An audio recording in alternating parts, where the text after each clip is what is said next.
ko may matatakbuhan sa sandalan, walang iwanan. Kahit anong sabihin nyo, mga kapatid ko to, kasama ko to sa hirap ko, ginawa mago naman ang mundo. Tsaka iba talaga saya ng iyong dala, pag tayo ay sama-sama na. Yung tipo nakakalimutan mo ang lahat ng problema mong dala. Basta ganun na nga, pag tayo'y kompleto na, mas masaya, diba? Gusto ko kasama kayo sa kulitan, sarap walang iwanan. At kahit na minsan nagkakaroon man tayo ng hindi pagkakaunawaan, tampuhan at galit, awayan, pag-usapan na lang sa tagayan. Di makatiis pag nakitang nakangiti, abiran wala na yan. Sabay halakhakan at palakpakan, kahit na walang nakakatawa. Ganyang kabaliw pag magkakasama, mapatingin lamang sa bawat isa. At bukod pa sa samahan natin na sa kabila ng mga pagsubok at sa makita nararanasan, mas masaya lagi basta tara na.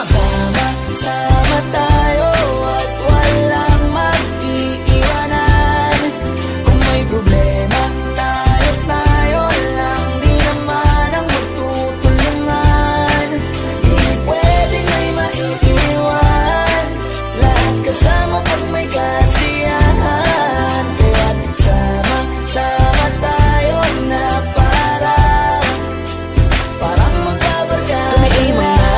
Magkakapatid, magkakaibigan lang tingnan, nagkakapikunan man minsan, wala pwede namang iwan. Kami din ang magkakasangga sa lahat, kahit gano'ng kabigat, ano bang hirap, mapapalitan na sarap. Basta tayo ay magsikap, saga na sa tawa pagkasama sila, pero hindi na bago, walang kasing saya. Kaya sa kanila kompleto na, kung may kapatid ka na, may tropa pa, hindi kotang-kota na. Wala na kong mahihiling sa kanila pa lang ay sobra na.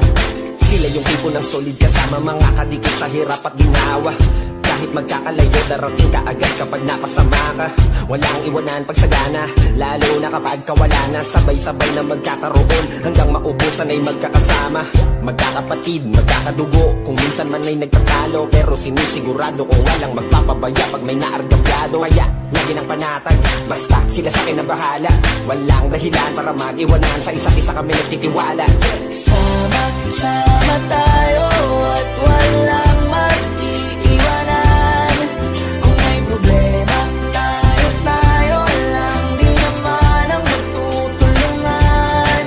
Di pwedeng may maiiwan, lahat kasama pag may kasiyahan. Kaya't sama tayo na parang magbabarkada lang. Kaya walang iwanan, walang iwanan tayo. Asahan nyo na, magdadamayan tayo. Kahit ano man ang problema ng bawat isa, babangon tayo kahit tayo pa ay madapa. Di magpapahalata, ganyan lang dapat. Di magpapaawat sa pagsubok may subukin, dapat tayo ay maging